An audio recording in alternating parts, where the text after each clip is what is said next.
You have the story you can't wait to tell, but as soon as you go to write, it's nothing like what you imagined. All these great ideas come crashing down, and no matter what you try, you can't fix it. The plot lines are incoherent, they feel like they should be different stories altogether, or even worse, they feel like they're not even worth the character's time and effort. In this video, I'll show you how to craft plots and subplots that keep your audience invested the whole way through. Your plot has to be something important to your character. They either can't walk away from it, or the act of walking away from it has huge ramifications and personal consequences that they're not willing to pay. The pain from leaving the plot needs to be bigger than the pain of going through the plot. Along the way, all their choices should matter, and the plot should affect them, but they should also be affecting the plot simultaneously. They're guiding each other and molding each other. Both of these aspects, character and plot, should come together and be greater than the sum of their parts. A good story will elevate a good character into greatness, and a great character will elevate a good plot into greatness as well. There are countless templates, beat sheets, and pre-made outlines. For example, the hero's story, or the hero's journey, 3-act plot structure, 5-act plot structure. The problem with them, and they're a decent jumping off point, don't get me wrong. The problem with them is that this is a creative endeavor, a creative medium, and if it helps you get some ideas, that's good, it's productive. But for a lot of people, it ends up becoming a shackle. They see one sort of method of doing it, and now they can't see the other ways. And there are a lot of authors where they'll write 10, 15 books, and if you read them all, you'll see that they're basically the same book reskinned, right? Like, you get X amount of the way in, and it's a sort of build up rapport and, develop the initial characters and whatnot. And then right at this percentage of the way through, you get your inciting incident. And then at this exact percentage, you get your first major hurdle. And then this percentage through, you get your next one. And then maybe you have a third one, maybe you don't. It gets formulaic if you rely too much on it. There are some general guidelines I can give.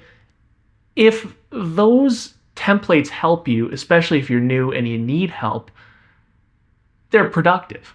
But just make sure that you remember this is a creative thing and you want to sort of let your imagination go crazy. Don't let something that is supposed to help you be something that limits your growth.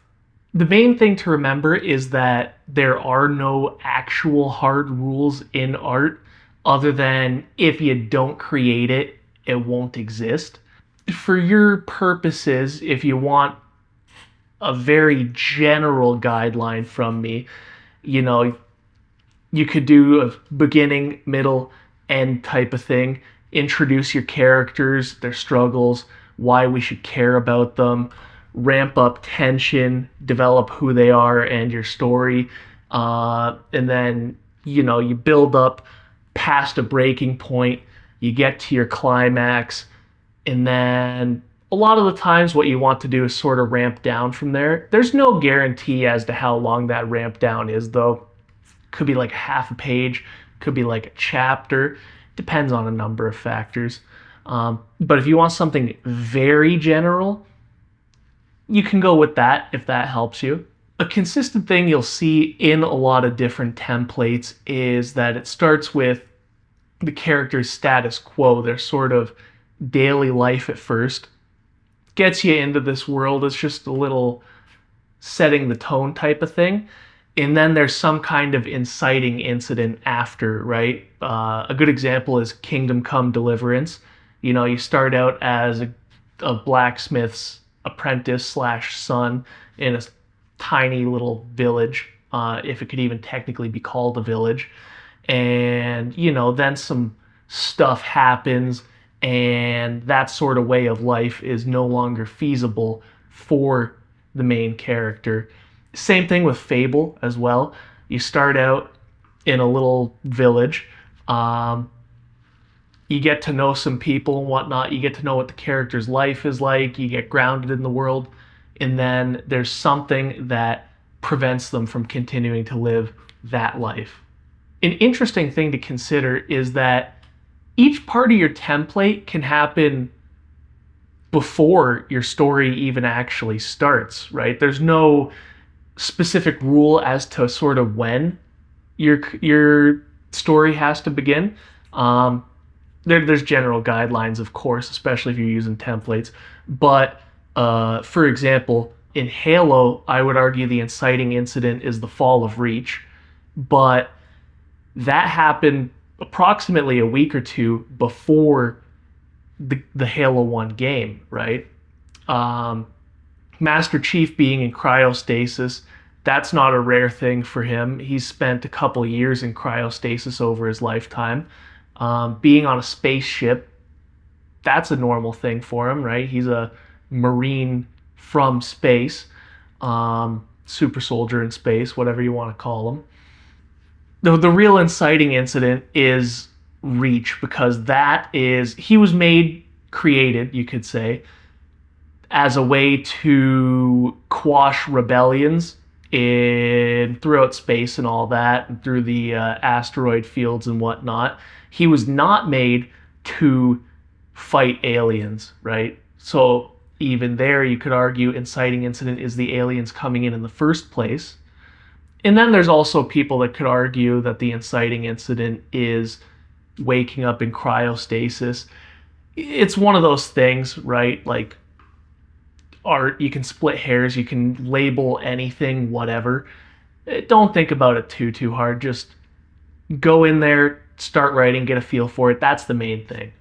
When it comes to plot, a lot of writers have a problem where their scenes feel disjointed and like there's not too much connecting them together.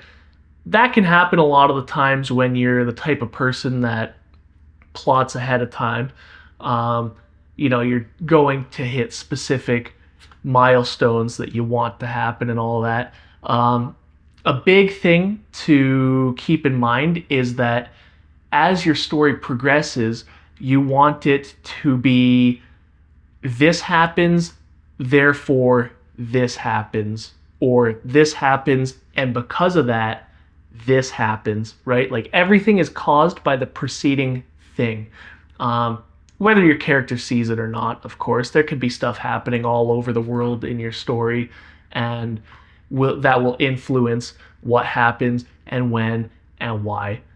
And then as you're going through your scenes, there's a rule or a guideline. They say, I like this because it's a lot more general and it's not something that's going to make you think you have to do every single beat at a very specific time. It is yes, but, and then no, and.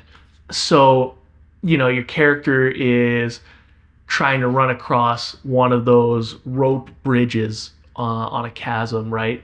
Do they succeed in running down that rope bridge, like across it?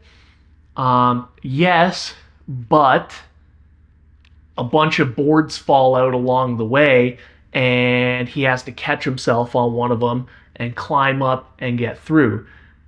Now when he looks back, all of his friends are stuck on the other side, right?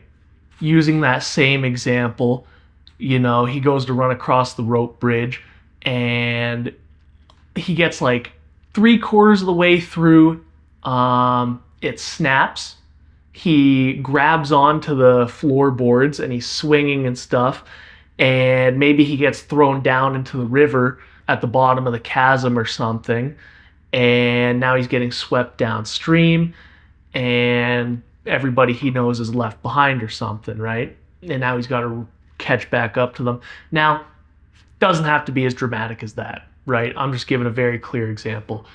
It's in general, yes, they achieve their goal, but um, something unexpected or bad or not good happens, or maybe achieving it doesn't put them in the direction they were hoping as much as they wanted to.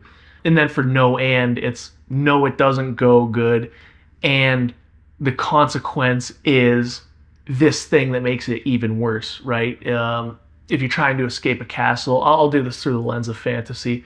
If you're trying to escape a castle and you go to jump from a balcony into a tree, you know, do you get into the tree? Yes, but the other guards in this garden maybe saw your character and they're running over to intercept you. The no but of that could be like, tries to jump into the tree, branch snaps, they fall and hurt their knee, and now they can't get away.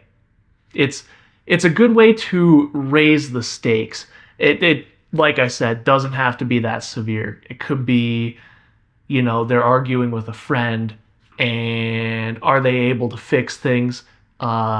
Yes, but we'll do like a YA story here, right? Yes, but they didn't get to study for their test because it was like a 5 hour argument or something like that over text, and it wasted the whole night. Um, so yes, but they didn't get to study. Tomorrow, boom, they fail the test, or they get like a D, or maybe they get a B minus when they needed a B plus type of thing, right? Um, Alternatively, the no and could be no, they don't succeed in fixing the relationship and it's done forever, right? Which is not what the character wants, and that's devastating for them at that time. All of this to say, in a lot of stories, a problem is that they don't allow their characters to fail. And that's just unrealistic, right? That's what leads to people saying things like, of course it all worked out for them. They're the main character. Or, of course everything worked out for them. They're a Mary Sue. They can never fail. Things can never go bad for them. You you want to let your characters fail. You want to let them go through hard times, and you want to let their failures have dire consequences. Even when they succeed, sometimes they have an absolute 10 out of 10 success, and it's great. But other times, the success comes at a bit of a cost, or it's a bit of a bittersweet thing. Apply varying levels of this. Keep it, don't go too overboard with it. Don't be like, oh, okay, well, the writer is forcing this thing to happen. It's so out of left field. That's not what you want, right? You want your hand as the writer to be as close to invisible as possible. One last example of this is you're out at sea in maybe some kind of pirate ship. You get attacked. Do you stop them? Do you ward off the attack? No, and your ship gets blown up. Do you survive? Yes, but you're stranded at sea. Do you successfully swim to the shoreline? Yes, but now you're all alone with no supplies and no weapons or anything to defend yourself, and you're exhausted too because you've just been in this huge battle. Yes, but no, and it can continue forever.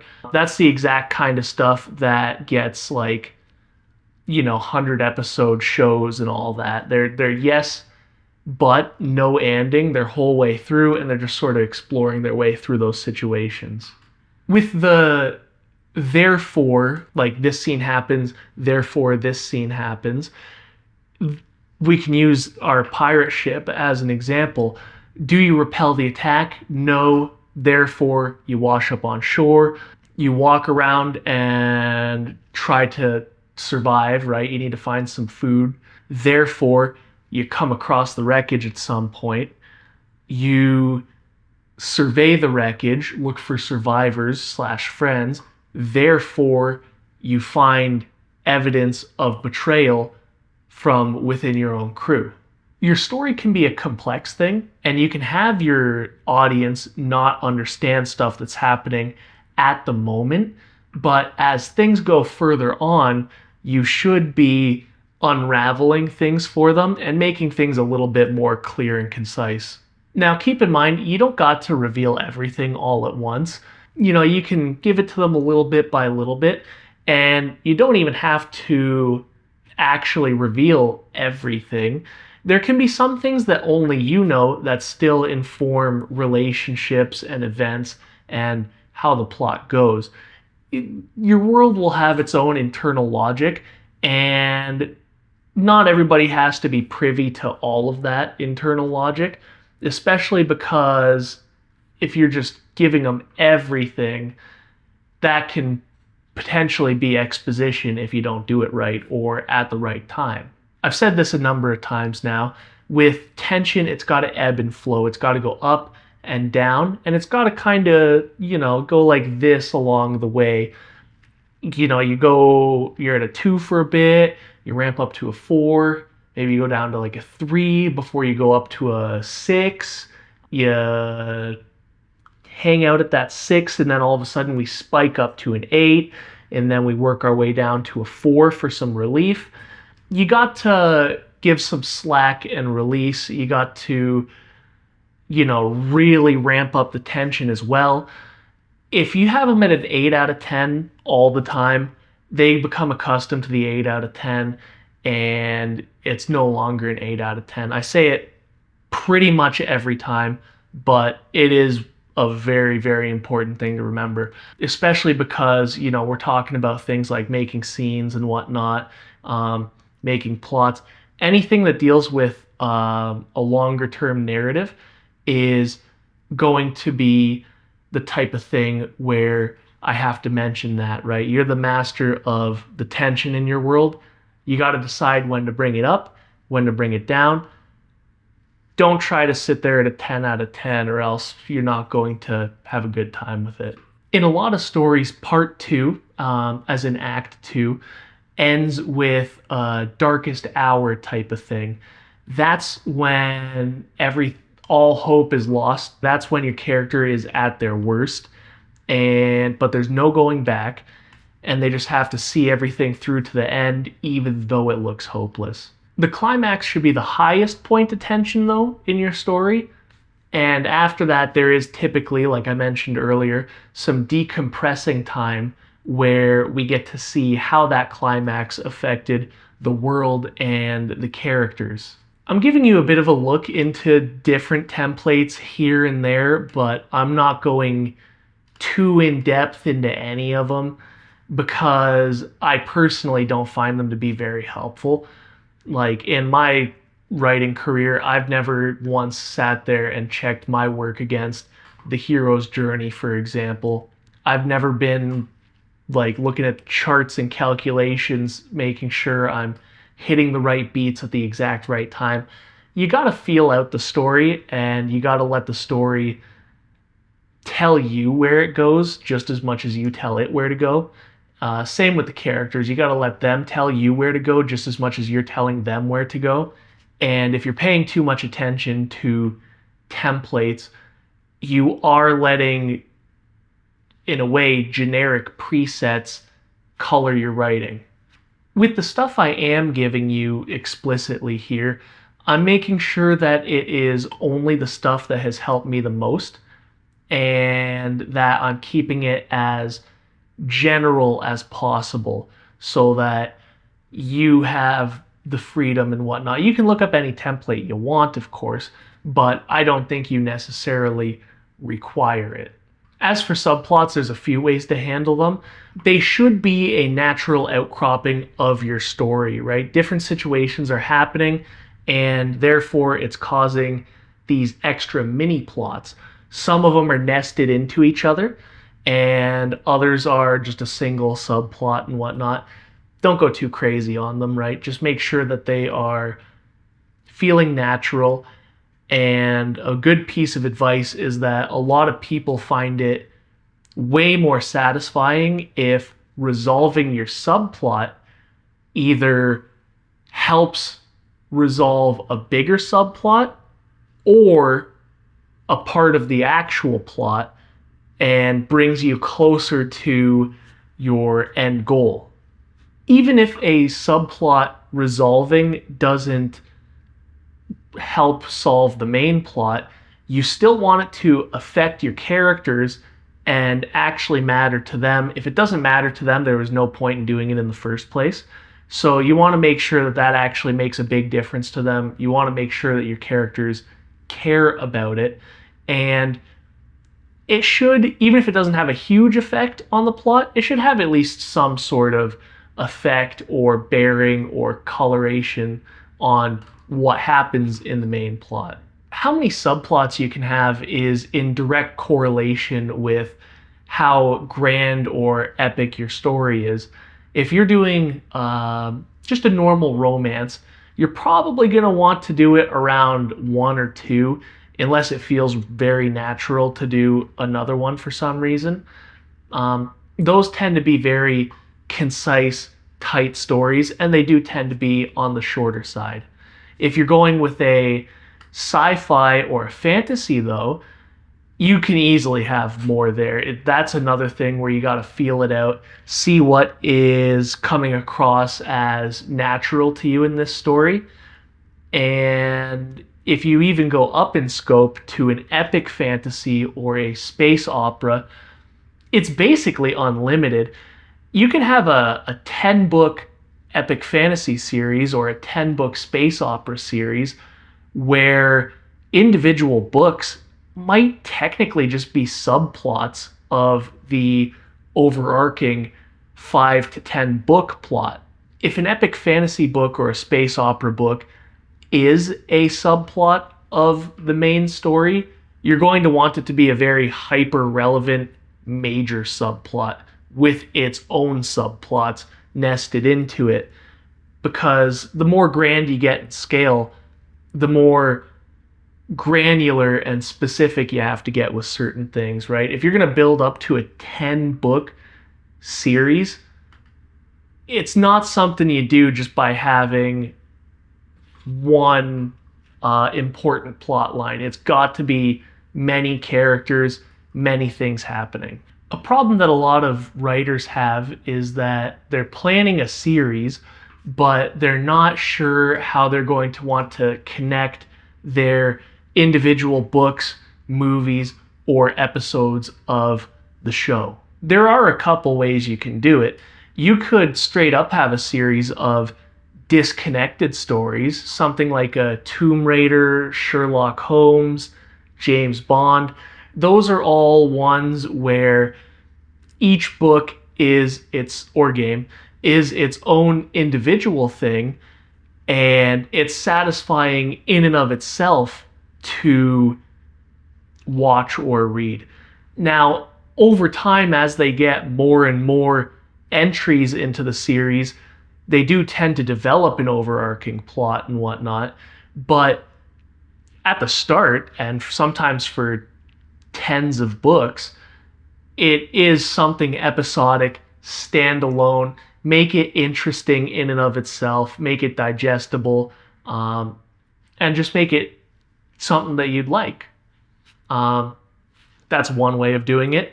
Another thing you could do is, if it's an actual series or something, you can use subplots to connect the books, right? So you get book one, and it goes from here to here, but there is a subplot that comes out here and it goes through and it doesn't resolve until book two, right? You can do that all the way through. You can nest multiple subplots in each other if it makes sense to.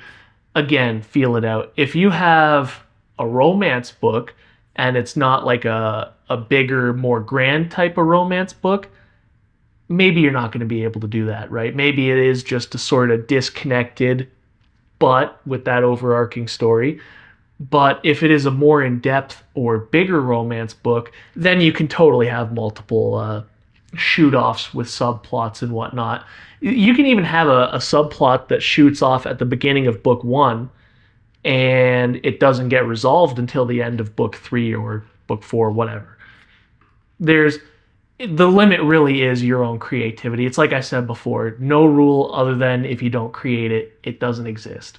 You can also have a planned out self-contained trilogy, for example, where every book, just like with the episodic books, is its own contained story that is satisfying in and of itself. But book 1 is maybe act 1 of your trilogy, and book 2 is act 2 of your trilogy, book 3 is act 3 of that trilogy. You could really treat it like that type of thing.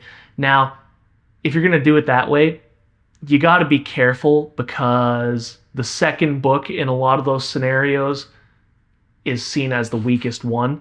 And the reason is, it can feel like that second book is just a bridge, right? It's just something you got to exist through until you can actually get to book 3 kind of thing. So if you're going to do it that way, make sure you do your best to actually make book 2 special and important. Give it major climaxes and major events that actually make it as interesting and exciting as book 1 and 3.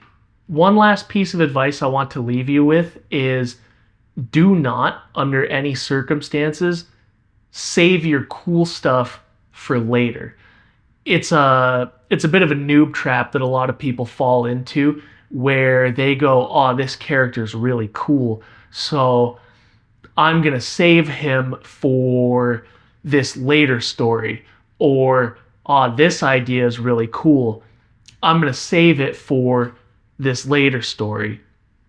This area or set piece is really cool and awesome, I'm going to save it for this later story.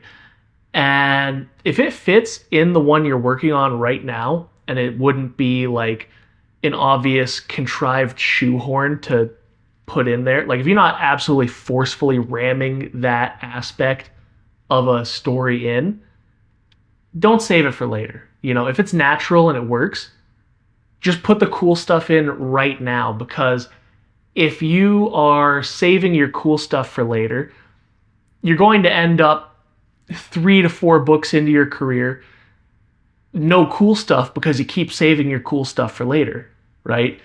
Put the most awesome stuff you got in as soon as it's right to do so, as soon as it's okay to do it. Don't be afraid about, oh, but I started this book so awesome, how do I end it and beat that? Like, how do I make it better than this, right? If you're going to make something start weak just for the sake of the ending being better than the start, you're not going to retain an audience. You're not going to find that success you're looking for. You want to do your cool stuff literally as soon as possible, because you want to get people hooked and all that. You want to give them the best experience you can. And then you got to come to terms with it. You have to find a way to outdo it. You got to find a way to be even cooler and more awesome than that. That in and of itself is a huge thing, because a lot of people, they hold themselves back. You have to put yourself in that uncomfortable position. You have to outdo your best ideas. If your best ideas end up early on, there's no way around it. This was a really long video, so watch and rewatch as needed. And don't forget to take notes. If there's anything you want me to cover in a future video, make sure to get in the comments and let me know. I'm also willing to answer any questions down there, and if I'm not able to answer a question with a quick reply, I am very willing to make a video about that.